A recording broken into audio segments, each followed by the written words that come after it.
Relations between Washington and Beijing have perhaps never been more difficult to read than they have been over the last 4 years.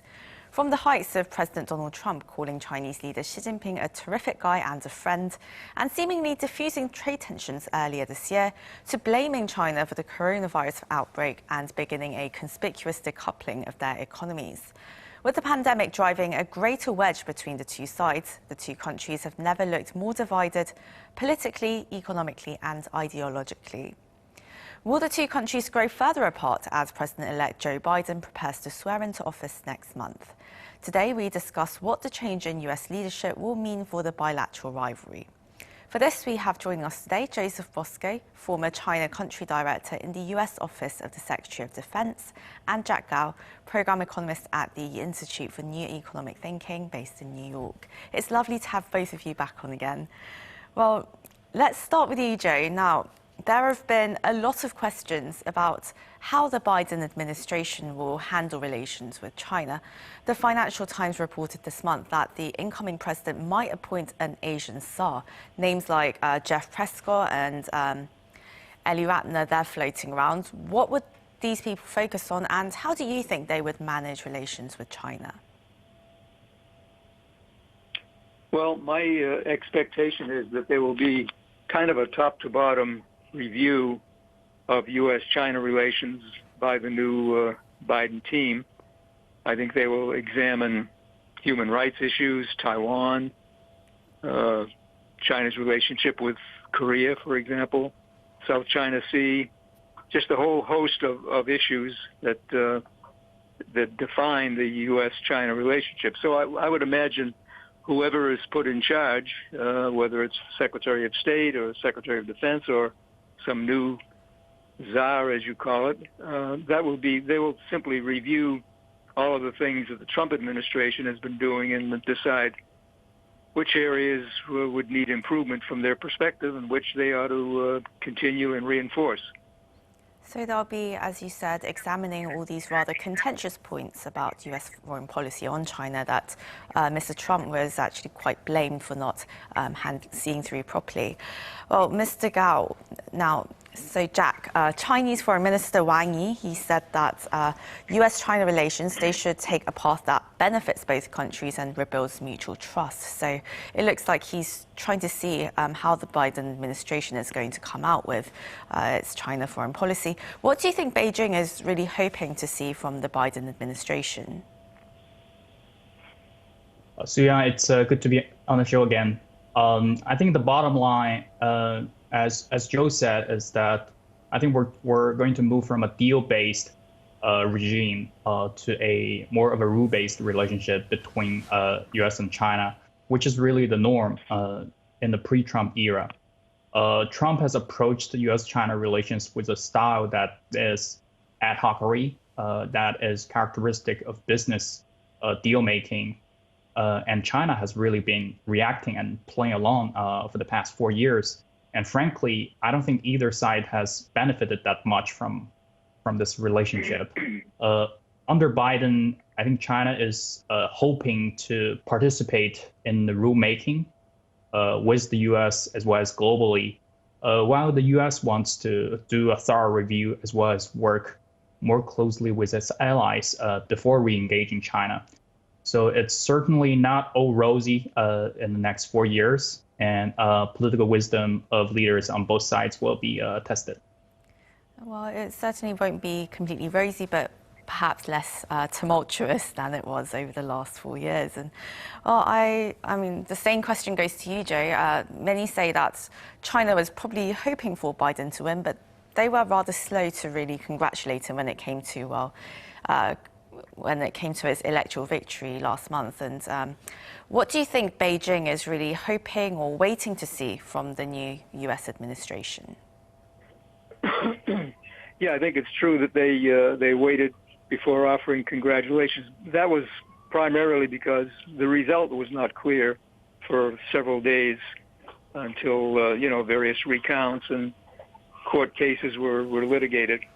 So I think they were hedging their bets at that point, because if they congratulated Biden too early and Trump actually ended up winning, they would be embarrassed and put at a disadvantage with him. But in terms of their expectations for the Biden administration, I mean, Jack's right. They would like to see a relationship that is more stable from their definition, from their standpoint, more predictable and understandable compared to the rather tempestuous approach that the Biden administration took, or rather the president, because basically the people who ran China policy for the administration were pretty stable individuals, and their policies were relatively sound.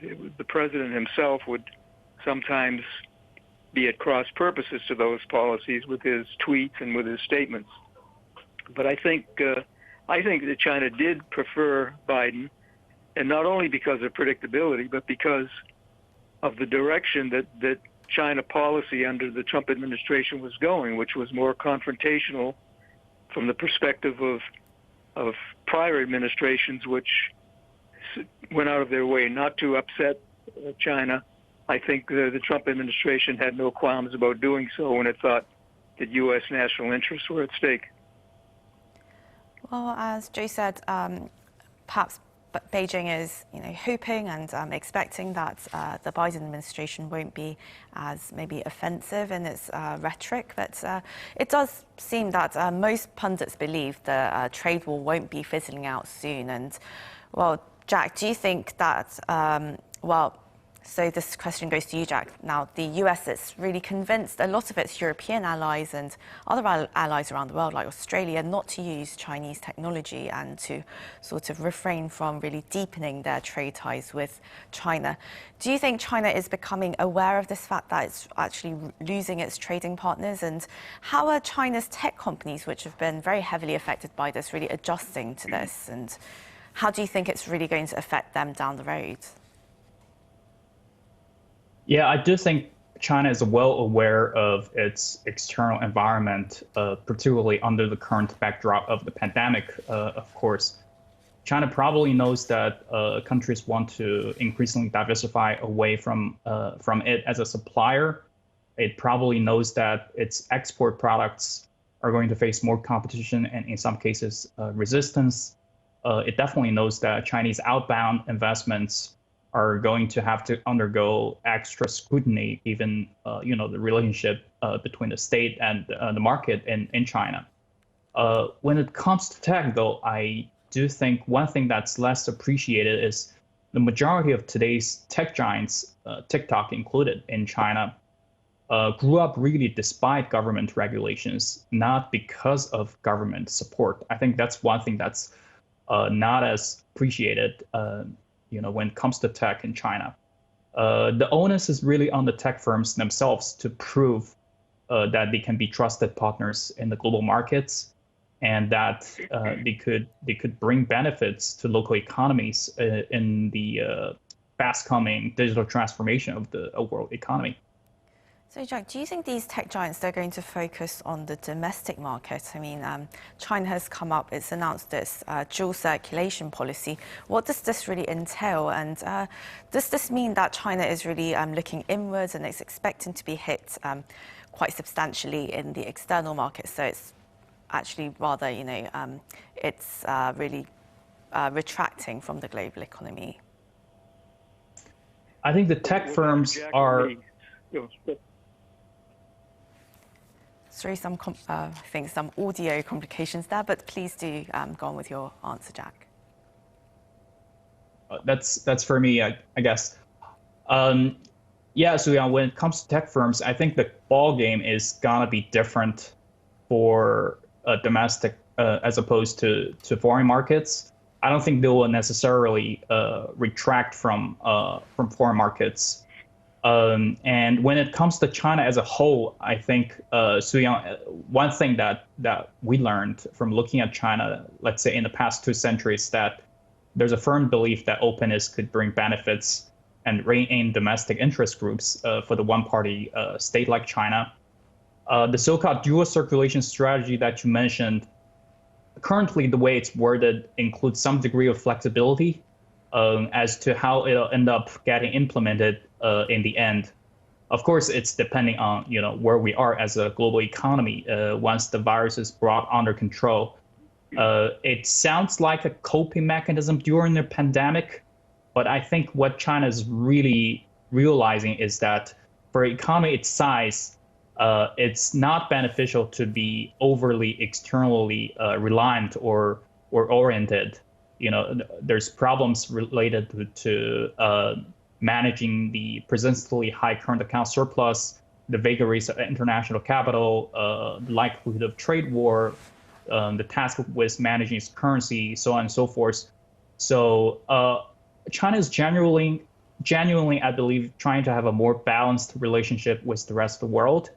And a lot remains to be seen what's to come out of this dual circulation strategy. But I think it wants to participate in more regional integration going forward. And it does want to provide more opportunities for foreign firms to enter China. Right, and while China, of course, with other major Asian economies, they signed the RCEP deal, which is expected to really increase trade and cooperation within that region. And well, Joe, now China has been seeking to increase its clout in multilateral agreements like RCEP and institutions and really shape the rules of international laws and standards on areas such as oceans, cybersecurity, 5G and artificial intelligence. But of course, some see this as a big security threat. How do you see this, and how do you think the U.S. should respond? Yeah, I think there is a growing perception that China's expanding economic and trade activities do present potential security threats. I mean, certainly with 5G, I mean, whenever you're talking about communications, you're talking about the transfer of information from one party to another, and to the extent that China has access to those means of communications, it can intercept or even manipulate information that flows from one party to third party to a fourth party.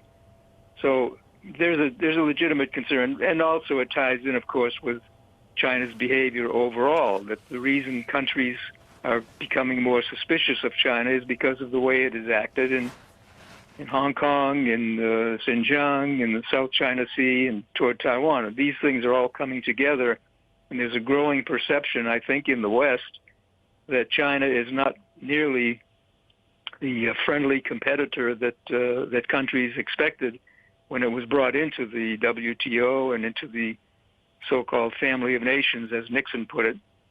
So I think the way that China has handled the pandemic has also caused a lot of concern around the world, that they feel it was either quite negligent in the initial stages in terms of allowing the spread globally, or that some people even have the conspiracy theory that it was deliberate to bring down the U.S. economy to hurt Trump's re-election prospects, and that kind of motivation. So overall, you see countries in Europe and in Asia that are starting to express serious doubts about getting too deeply involved with China, and the security aspect is certainly a part of it, but it also relates to human rights, that people are not comfortable dealing with a government that treats its people the way it is treating various ethnic groups within China and Hong Kong and Taiwan as well. And Joe, now Chinese President Xi Jinping this year, he did quite surprise the world with his 2035 manifesto. He clearly intends to stay in power until then, and that would mean he would outlast Biden and at least two of his successors. How do you think Xi is looking at the U.S.-China relationship in the long run? And do you think he's going to really concede to any of the demands that the U.S. makes, this sort of criticism that it poses towards human rights, for example? Or do you think he's just intending to have things his way for the next 15 or so years? Well, I think his intention is pretty clear, that he intends to have things his way, or Chinese Communist Party's way, for as long as they can. The only thing that would change that vector is if the West imposes enough negative consequences on what it perceives as aggressive or mercantilist behavior by Beijing. If China has to pay a price for its behavior, then it will probably make adjustments in its conduct. But as of now, until the Trump administration, I think Xi Jinping and the Communist Party leadership thought things were all going their way. Trump disrupted that with his trade war and with many of the other things that the administration and the U.S. Congress, by the way, it should be said. It's not just a matter of the president, who's president. The U.S. Congress has been very, very forthcoming on its disdain for China's behavior, both in domestically and internationally. So if the Congress and the Biden administration get their act together and reinforce some of the things that the Trump administration has been trying to do, then I think Xi Jinping, or at least his colleagues, will begin to have some second thoughts as to whether this very aggressive approach of theirs is the right way to go, or whether they're paying too high a price economically or diplomatically, in which case I think they will temper their behavior somewhat.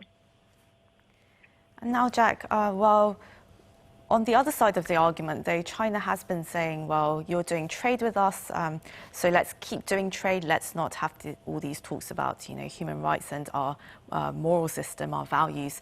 Do you think this is how China will continue to see things? And do you think there's any way that Biden can really work with this different ideology, I suppose, in going forward? Yeah, that's the big question out there. I think traditionally, China has been wanting to sort of isolate the economic sphere from all these other things that you and Joe have been talking about.